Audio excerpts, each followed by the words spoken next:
morning. How are you going these days? I'm doing well. We are very busy as usual.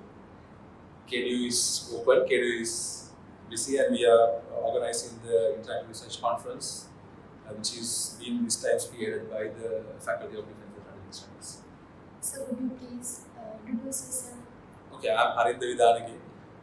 I'm the head of department for Department of Strategic Studies, which is one of the two departments of the Faculty of Defense and Strategic Studies at the KDU.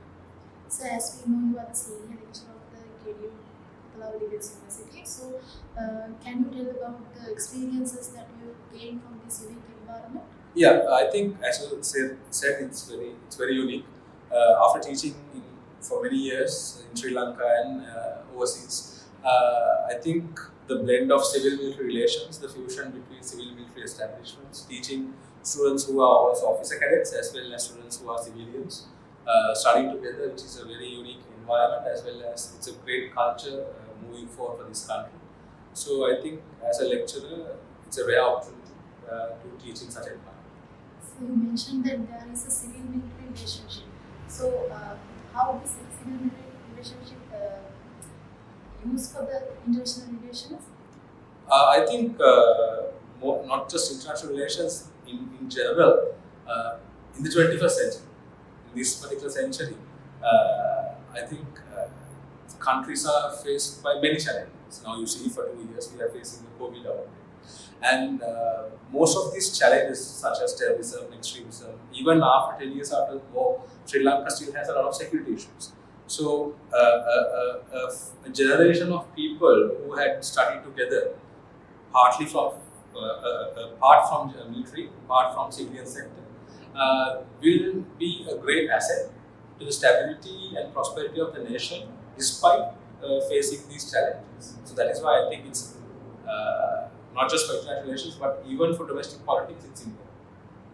Can you tell me, from KDU, they launched a new degree program called Strategic Studies and International Relations. So, can you elaborate that what are the opportunities gained from this degree program in future? Yeah. So the KDU under the Faculty of Defense and Strategic Studies introduced in 2020 a very unique hybrid degree program.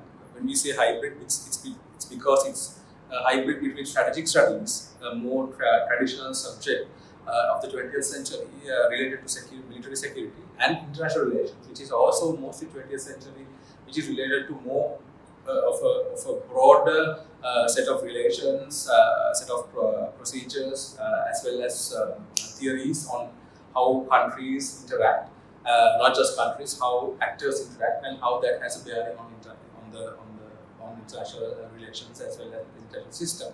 So when you have a degree program that fuses those strategic studies and international relations, that's a very unique opportunity for students who are taking it, because the term strategic studies and international relations actually it goes back. There was also a book in 1988 by the renowned scholar Barry Goosen on the same subject. Because, as I said, late 20th century, 21st century moving forward, I think countries face critical challenges.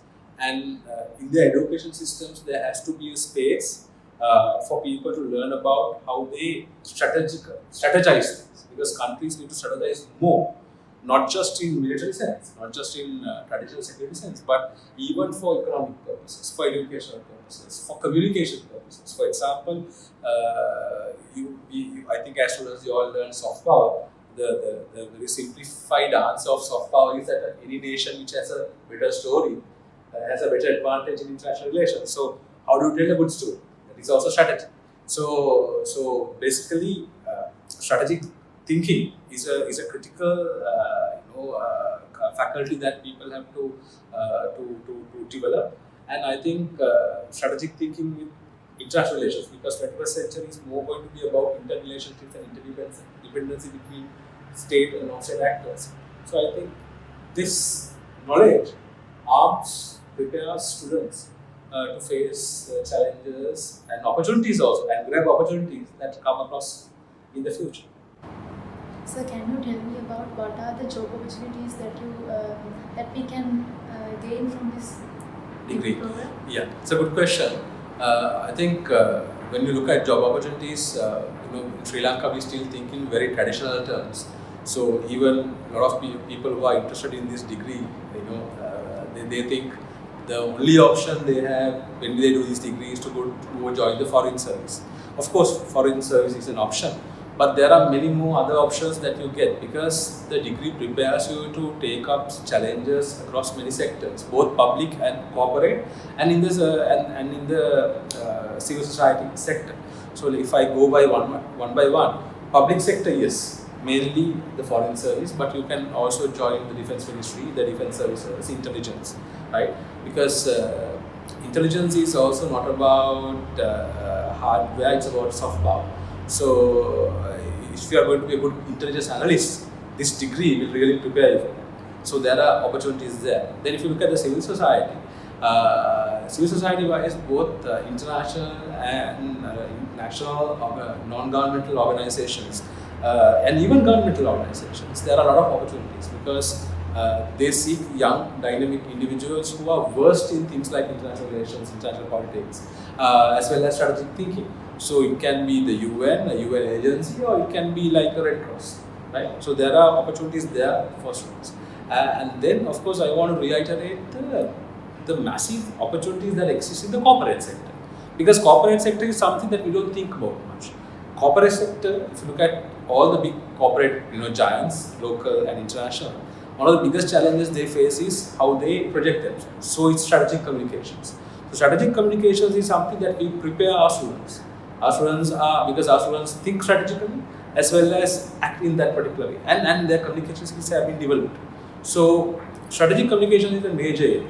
The second area, apart from strategic communications, is what we call every major conglomerate, every major corporate sector or international business has what we call risk assessment divisions, or basically risk analysts.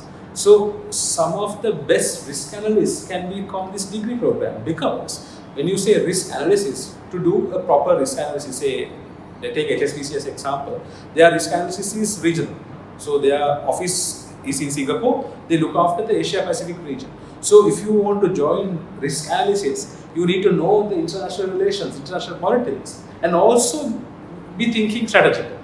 That is how you respond to this. So if you just do a degree on international relations, it's not sufficient. If you are just an old school strategic studies person, it's not sufficient. But if you do both, you are very well prepared, very much prepared to deliver on the risk analysis and the risk analysis demands that the corporate sector has, right? And so in that perspective, you can see that. And the last thing I want to bring out is something that we don't think much again, but the burgeoning media environment, both legacy and the new media environment. And for, if you want to be in a serious media entrepreneur, a media personality, media analyst, because most of the media corporations hire academics. So if you take Nitin Gokhale from India, if you take Farid Zakaria from the US, Farid Zakaria is a neoclassical realist. He's an international relations scholar, but his main day job is working for the CNN and doing his program. So there are so many people, like if you take RT, the Russian television, so many scholars are employed. They are anchors, they are analysts.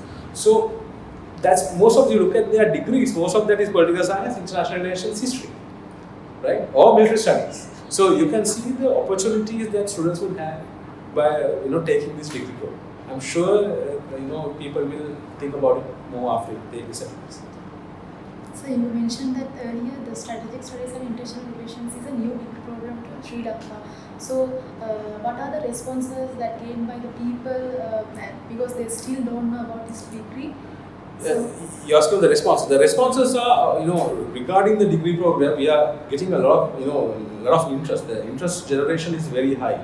I think, as far as I know from KDU records, this is one of the fastest growing and one of the most popular degree programs that is offered by the KDU. Because the first time, people get to strategic studies. People understand its importance, as well as international relations. International relations is a very popular subject because now international relations is something that it involves not just foreign policy people. It involves even a doctor. If you want to be in the WHO, if you want to join global health governance, you need to have some basic idea of international relations. So international relations is a very popular subject. So we are having a very big demand. We are trying to cater to it. We are expanding our student numbers. We are expanding our department. At the moment, the department, I think even as a department, we are a very strong department in response to that. We have 4 PhDs already in international relations. There are 4 senior lecturers. There are 6 senior lecturers. 4 of them carry PhDs from very renowned universities.